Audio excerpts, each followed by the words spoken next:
Richard asked me 2019 that in documenting sort of the history of calculators, the status of patent documents, because Eric and some others had. I can't hear you. Okay, Eric. What's going on?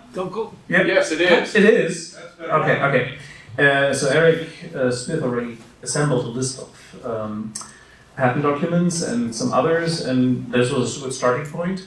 And being a patent attorney, so I try to collect as many patent documents in a systematic way, and they are on the stick. It's about 3 gig of data. Okay, so what's in here? Hold on. First I will explain sort of how I found the data, what you'll find on the stick. Then I give 8 examples, sort of a bit of eclectic, some famous, some not so famous, some useful and some not so useful patents which are applied for. And then I give you some hints what to do next, because this is a project I wish I had it completed, as far as you can ever complete something like it. But there are still some loose ends, and probably can build up a patent document database for calculators, not only for Hewlett-Packard, but for others as well. And so let's get started.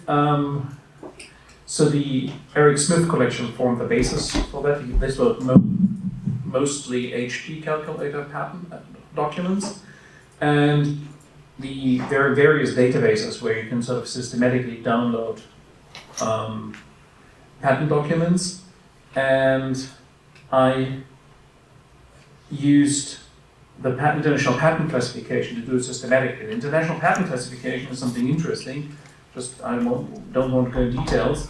So the whole realm of technology is divided into sections, into 8 sections on A to H, and surprisingly, calculators are not listed under section A, human necessities, but they're under physics.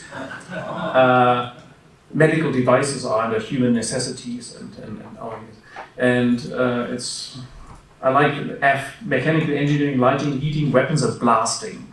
I don't know, this probably needs a revision at one point, but this is everything you can think of by definition is sorted in these sections, and there sort of you go deeper and deeper and deeper, and then you find something like this. This is the European Patent Office database, which is quite nice, and they're up there. It's G06F15. 02 is the digital computer in general, manually operated with input through keyboard and computation using a built-in program. For example, pocket calculators. They are. And if you search for them, you get 24,000 hits. This is sort of 24,000 documents, any language, Korean, Chinese, whatever, are in this patent classification. That's the beauty of it. You don't have to know languages. Everything is worldwide sorted there. But 24,000 was too much. And so I had to make some compromises. So I limited my search to US patent documents because they are nicely sort of formatted and because the numbers are consecutively numbered. So it's easy to find something, and the list Eric had was also US documents, so I stuck to it. One document per patent family. Patent family is something where one patent was filed, say, in Korea, and there's this patent was then sort of also validated in US and in Europe and something, so that's a patent family. There were US patents which are many family members, I just chose one. And so all total, yeah, sir? What would you call, if you, let's say I have 5 US patents, and they're kind of related. Is that a patent family tree, or is that how? The patent family is defined by the common priority. If they have common priority date or common priority filing, then it's a patent family. And so in total we have 2,500 plus documents on your stick. That's the 3 gig. And some of these weren't downloaded properly, there were pages missing, and Eric Recklin was so kind to correct those, so you should have 2,500 patent documents on your stick, which all should work. Most of them are not OCR'd. So what's missing? Anything in this class which is not US, which was only filed outside the US, that you're missing, and you're also missing patent calculators, patents which are not grouped for one reason or other in this class. I'm coming back to that towards the end of the talk. What's left to do? So there are more patent documents than those 2,500. So some statistics. The 10 largest filers make about 40% of this group. The patent documents are grouped with applicants on your stick. So Sharp was the largest filer, followed by Hewlett Packard, followed by Casio, and then Texas Instruments. They made about 2/3 of this 10 largest filers, and the other ones these are mostly like Samsung. They do mobile phones and stuff. IBM was very, very strong on this group. I haven't checked what they did exactly there, but you can do it. So, but this, on the whole, these four are probably canon too. So these 5 filers, it's not really surprising that they're in the lead. So these are the sources. Some of the sources you can use yourself. The European Patent Office is a nice database, easy to use. Type in some names, numbers, whatever. The US Patent Office is not so easy to use, but has gotten better. But Google Patents is a very, very nice front-end graphical user interface. And if you find anything which is not on your stick, you find some new interesting or even not interesting patent, just send me a mail. We try to document the stuff as Richard indicated. Okay, let's dive in. So the first example here is from '68. It's by Frieden, and I included that here because this patent has 173 pages and has page of microcode. I don't want to bore you with that. Look at your stick. You have. This is an example how they did patents then in the '60s. Lots of details. These days you wouldn't do that. And but this is interesting. Frieden was one of the first companies that did reverse Polish engineering. You can see that in the patent document. Yep. I think, and you being a patent attorney might have some better insight into it than I do, but I think part of the reason that some of these early patents, in fact, did have huge code listings is that one of the requirements for a patent is it has to present the idea in sufficient detail that a skilled practitioner in the art can reproduce it. And at the time, in the 60s, that it was not clear how much detail was really needed for that. And so I think they often erred on the side of trying to make sure that, that they really met that requirement well. And if you look at some modern patents, I'm actually kind of baffled by some modern ones because it's unclear that they do actually provide enough detail to practice I'll the patent. show you an example. Whenever Eric said it's entirely correct, they have the requirement of the best mode. And you were in the US, you were entitled, and you really went in the circuit. You give the circuit diagram, and you name every and value every item in the circuit. Any diode, any capacitor was sort of given with the specification. That has changed. That has changed a lot.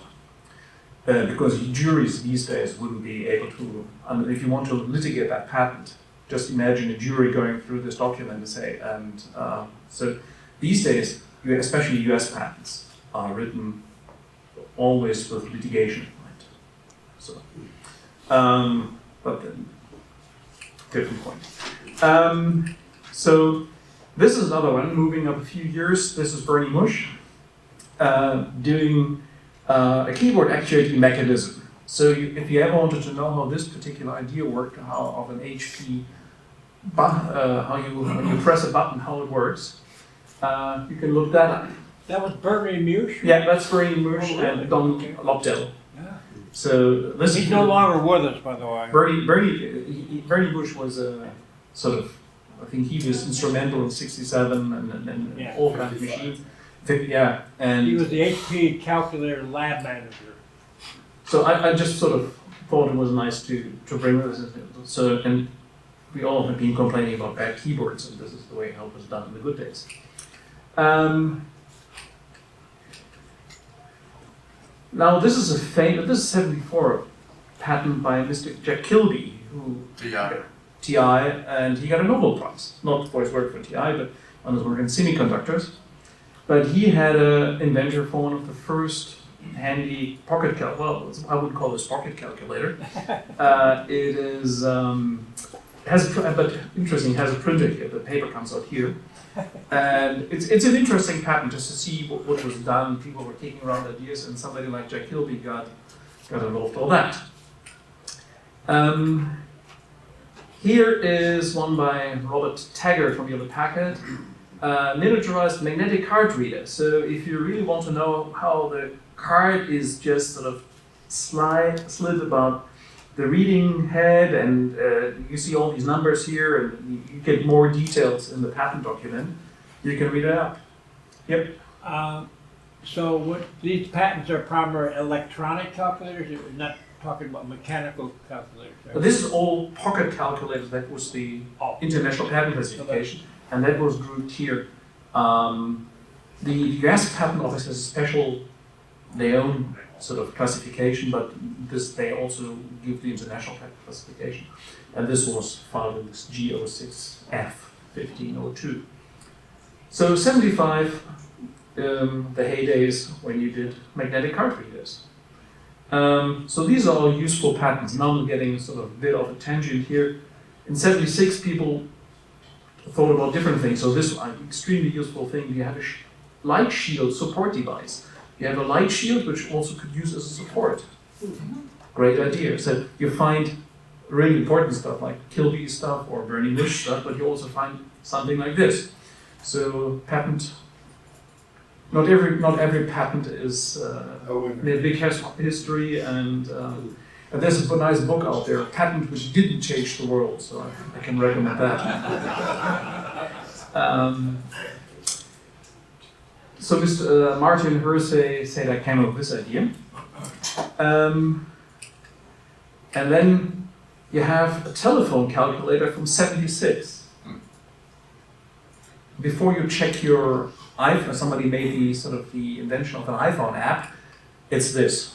And this goes on many pages explaining how you could incorporate a calculator in your old telephone from AT&T, and and it has an on-off switch, here, and it's fascinating. So hardware is one thing, like the keyboard and these kind of things, but there after a while people also got into patents which sort of get more of the intricate work in the algorithms. And this was for Joe Horn. This is the sort of the continued fraction thing.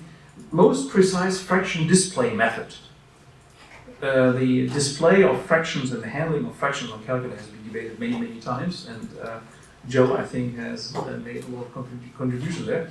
But here's by Mr. Chris Bunsen from Corvallis, Hewlett Packard. He had a patent, and continued fraction play an important role in that one.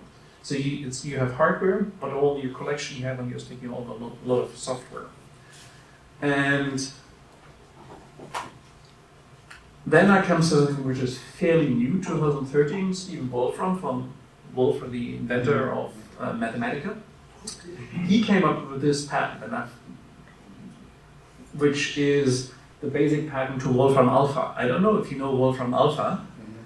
It is an app which basically sort of you can ask how many Catholics are there in the US, and it gives you a number. It is 75.9 million people. So you can ask sort of natural language questions, and you can also please integrate. You can kind of please integrate. It's a horrible function, and it does the integration for you if it's possible. And so what's here x squared, it comes up with this graph and gives you the roots and the derivative and the integral and blah blah blah. And so Wolfram Alpha is often used as sort of the gold standard when somebody comes up with numerical results. Yeah, but Wolfram alpha gives this. So this is the pattern for that one. And to talk about what Eric said, this is the pattern code. Method implemented a computer system determining the results according to a formula comprising electronically receiving the user input in an imprecise syntax.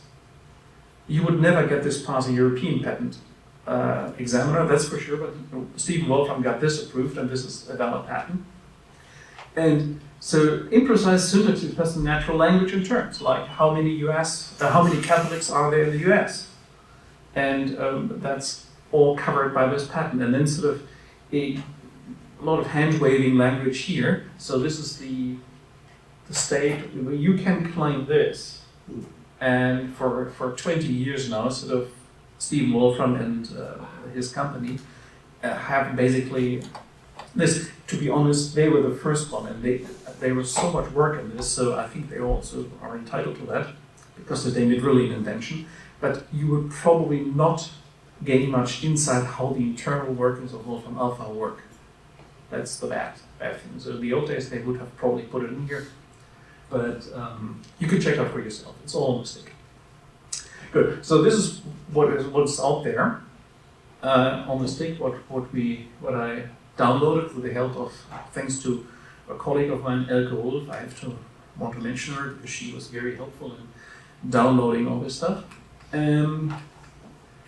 So what next? If somebody's adventurous, use some search terms like Cyril or Tim or Tom Osborne, Dave Corcoran, or whoever you remember in these patent databases and see what you can find outside this international patent classification. There must be something out there. The HP is, I think, fairly covered. I think I added a few things, especially newer things there are here, but the old stuff was already there, but there must be other stuff. And use search terms if you come up with integration or whatever aspect you're interested in. Certain combination of company names like TI or Hewlett Packard and see what you can find. And send me an email when you found something interesting, because we just want to, as I said, continue updating it. So this is it, and I just briefly want to. Richard mentioned my other project. This is this bibliography. PNG. Yeah, the PNG file, just to round that off. So it is started this in 2008, just with books. Then here I added articles, and then it has been growing sort of. It's not linear, to be honest. It is sort of asymptotically because less and less material comes across my way. But if somebody finds good paper, article, book, send me a note, I'll add it. So we're now sort of up to 2,200 something. It's also on your stick. And Eric keeps the most accurate version on his hpcalc.org site. It's about 500 pages of bibliography. So it is phonetically ordered, so if you want math or statistics or astronomy or whatever, you find everything sort of sorted. Okay, that's it. Hope to catch up on some time. Thank you, Felix. Good job.